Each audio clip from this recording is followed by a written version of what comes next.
Hello students, आज हम solid state का 5th लेक्चर 5वां लेक्चर स्टार्ट करने जा रहे हैं।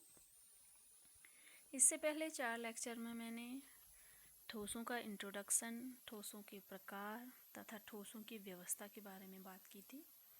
आज हम बात करेंगे ठोसों में दोष या फिर कह सकते हैं ठोसों की अशुद्धियाँ। ठीक है, तो चलिए स्टार्ट करते हैं। देखो, ठोसों में अशुद्धि से या दोष से क्या क्या तात्पर्य है?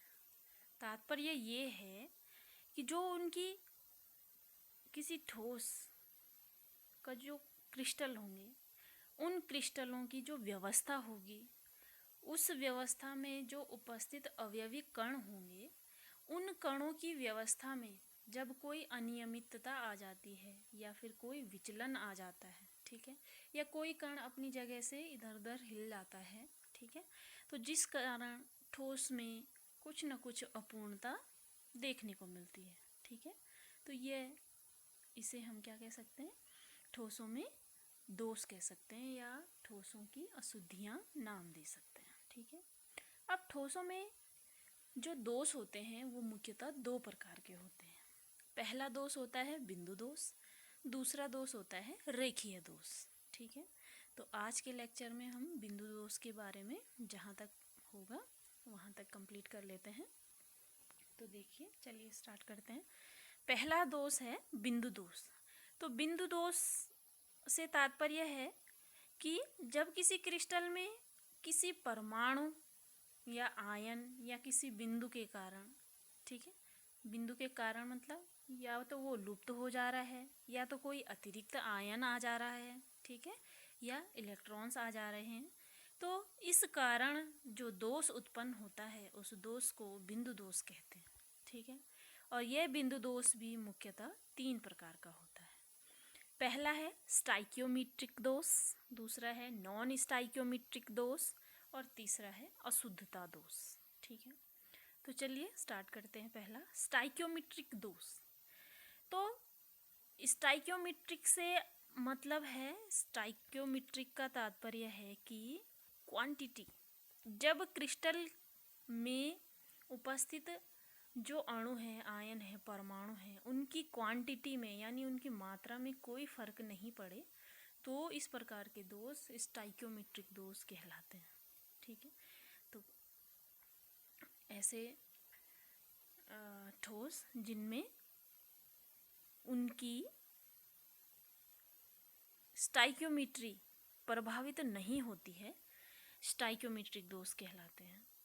इसमें क्या होता है कि क्रिस्टल में कोई धनायन या ऋणायन, ठीक है, अपने जो उसका स्थान है उस स्थान को छोड़कर जो रिक्ति बन गई है, उस रिक्ति की वजह से दोष उत्पन्न हो जाए, ठीक है, या उन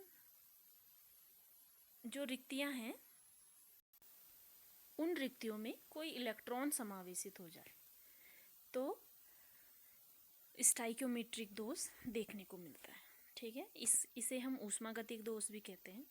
और स्टाइकियोमेट्रिक दोष 2 प्रकार का होता है मुख्यतः। पहला होता है फ्रैंकल दोष और दूसरा होता है शॉटकी दोष। ठीक है, तो फ्रैंकल डिफेक्ट और शॉटकी डिफेक्ट भी इसे कहते हैं। फ्रैंकल दोष में क्या होता है, देखो यहाँ पे मैंने ये एक क्रिस्टल जालक की व्यवस्था दिखा रखी है, जिसमें तुम गिन लेना 10 ए पॉजिटिव हैं और 10 बी नेगेटिव हैं। ठीक है, 10 ए पॉजिटिव यानी 10 धनायन है और 10 ही क्या है, ऋणायन है। ठीक है, तो ये क्रिस्टल जालक है। अब इसकी व्यवस्था में कुछ अंतर दिख रहा है। ये बीच का जो ऑरेंज गोला है, यहाँ पे ए पॉजिटिव आना था, तो ये ए पॉजिटिव अपनी जगह पे ना होकर ये जो बीच का खाली स्थान है, इस खाली स्थान को हर जगह पे जो खाली स्थान दिख रहा है तुम्हें, बीच का खाली स्थान दिख रहा है, जैसे ये है, ये है, ये है, ठीक है, तो ये खाली स्थान सारे, इन स्थानों को कहते हैं हम अंतराकाशी स्थान, इंटरस्टिशियल स्पेस। ठीक है, तो इन अंतराकाशी स्थानों में जब ये धनायन पहुंच गया है, ठीक है, तो इसके कारण यहाँ पे ये ऑरेंज कलर की क्या हो गई है, रिक्ति हमें देखने को मिल रही है। ठीक है ना, तो इस कारण ये दोष उत्पन्न हो जाता है। लेकिन इस दोष में क्या नहीं होता है, देखो जो धनायनों की संख्या है और जो ऋणायनों की संख्या है, उनकी जो अनुपात है उनके अनुपात पे कोई फ़र्क नहीं पड़ता है। 10 ए पॉजिटिव अभी भी हैं क्रिस्टल जालक में और 10 बी नेगेटिव अभी भी हैं, क्योंकि ए पॉजिटिव अपना स्थान छोड़कर तो गया है और उसके स्थान छोड़ने के कारण रिक्ति बन गई है, लेकिन क्रिस्टल जालक को छोड़कर वो बाहर नहीं गया है। ठीक है, तो ये है इसमें। अब देखो आगे, तो इसके एग्जाम्पल हैं सिल्वर क्लोराइड, जिंक सल्फाइड और सिल्वर ब्रोमाइड। ठीक है, तो इस तरह ये जो ऑर्गेनिक कंपाउंड्स हैं ये फ्रैंकल दोष शो करते हैं। और इसमें जैसे मैंने तुम्हें बताया पहले कि क्या होगा, 10 जो ए पॉजिटिव हैं और 10 बी नेगेटिव हैं, तो इनका जो अनुपात है 10 ए पॉजिटिव का अनुपात 10 बी नेगेटिव का, ये बना रहता है। तो जो डेंसिटी होती है यानी जो घनत्व होता है उस पे कोई भी फ़र्क नहीं पड़ता है, कोई भी कमी नहीं आती है। ठीक है ना, हो गया, तो ये सब है। ठीक, अब इसके एग्जाम्पल मैंने बता दिए। अब देखिए सेकंड है शॉर्ट की दोष। शॉर्ट की दोष में क्या होता है, देखो ये पूरा एक क्रिस्टल जालक है। क्रिस्टल जालक में 10 ए पॉजिटिव हैं और 10 ही क्या हैं, ए नेगेटिव हैं। ठीक है, 10 ए पॉजिटिव हैं और 10 ए नेगेटिव हैं, रहने चाहिए थे। ठीक है, अभी यहाँ पे अगर मैं गिनूँ तो इसमें क्या होगा, देखो 2 खाली स्थान आपको दिख रहे हैं, वाइट कलर के 2 खाली स्थान दिख रहे हैं।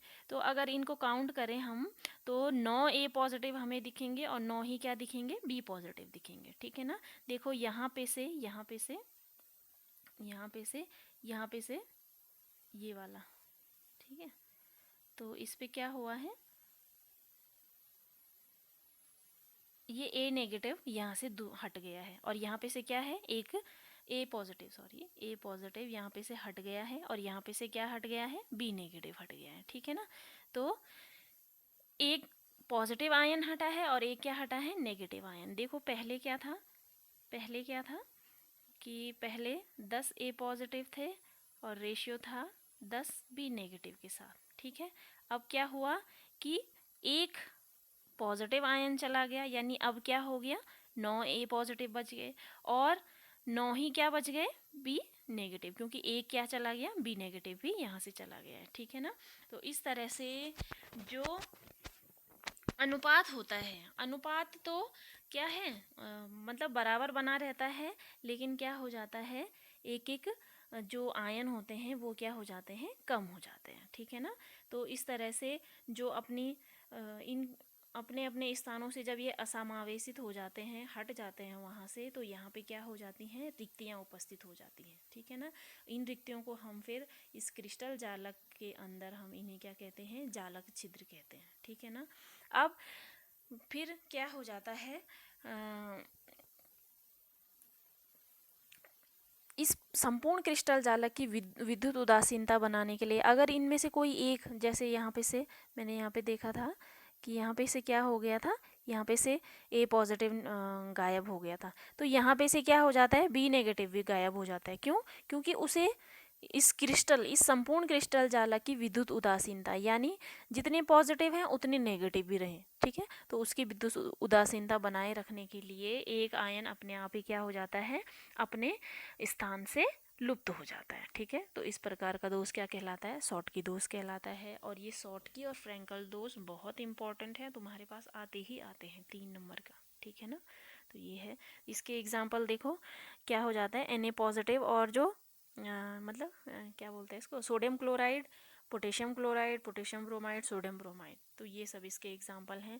अब देखो यहाँ शॉर्ट की दोष में क्या हो जाता है, इसमें डेंसिटी कम हो जाती है। पहले 10 ए पॉजिटिव 10 बी नेगेटिव है, अब क्या हो जाएंगे 9 ए पॉजिटिव 9 बी नेगेटिव। ठीक है, जबकि हमने फ्रैंकल दोष में देखा था, देखो जो डेंसिटी थी वो अपरिवर्तित है। ठीक है ना, हो गया, तो डेंसिटी अपरिवर्तित रहती है, इसमें डेंसिटी शॉर्ट की वाले में चेंज हो जाती है। ठीक है, अब देखो नेक्स्ट दोष है, ये तो हो गया स्टाइक्योमेट्रिक दोष। नेक्स्ट दोष है आपका नॉन स्टाइक्योमेट्रिक दोष।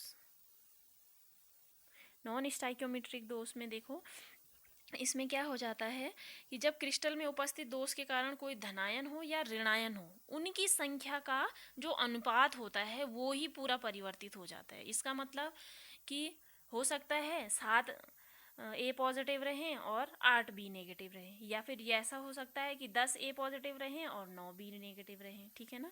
तो क्या हो जाता है, इससे उनका अनुपात जो होता है वो बराबर नहीं रहता, परिवर्तित हो जाता है, बदल जाता है, ठीक है ना। तो ये नॉन स्टाइक्योमेट्रिक जो दोष हैं ये भी दो तरह के होते हैं, धातु आधिक्य दोष और धातु न्यून दोष, ठीक है। धातु आधिक्य दोष नाम से पता चल रहा है पहला कि धातु की आधिक्य मतलब अधिकता हो जिसमें, ठीक है ना। तो ऐसा क्रिस्टल जालक जिसमें क्या हो, धातु की आदि। अब मैंने तुम्हें 11 में पढ़ाया था कि जो जितनी भी लगभग धातुएं होती हैं वो अपने पास कौन सा वाला चार्ज लेके रखती हैं, पॉजिटिव चार्ज लेके रखती हैं, क्योंकि उनका नेचर क्या होता है, इलेक्ट्रॉन देने का होता है, ठीक है ना। तो यहाँ पे जितने भी जो पॉजिटिव आयंस होंगे उनको हम धातु मान के चलेंगे, ठीक है, कि धातु आधिक्य दोष। तो धातु आधिक्य दोष में क्या होगा, आधिक्य दोष मतलब धातु की अधिकता जिस क्रिस्टल जालक में हो जाएगी, तो उसके कारण, धातु की अधिकता के कारण, यानी पॉजिटिव आयन ज़्यादा हो जाएंगे, नेगेटिव आयन क्या हो जाएंगे, कम हो जाएंगे।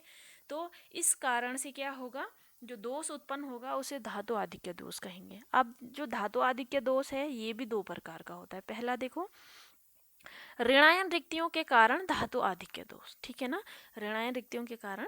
अब देखो इस दोष में क्या होगा कि कोई जो ऋणायन रिक्ति होगी, ठीक है, मतलब कोई जो ऋणायन होगा उसके वो अपने स्थान से हट जाएगा, ठीक है, वहाँ पे होल हो जाएगा, और अब क्या हो जाएगा, पॉजिटिव और नेगेटिव आयनों की संख्या यानी धनायन और ऋणायनों का जो अनुपात होगा वो क्या हो जाएगा, बदल जाएगा, परिवर्तित हो जाएगा, ठीक है।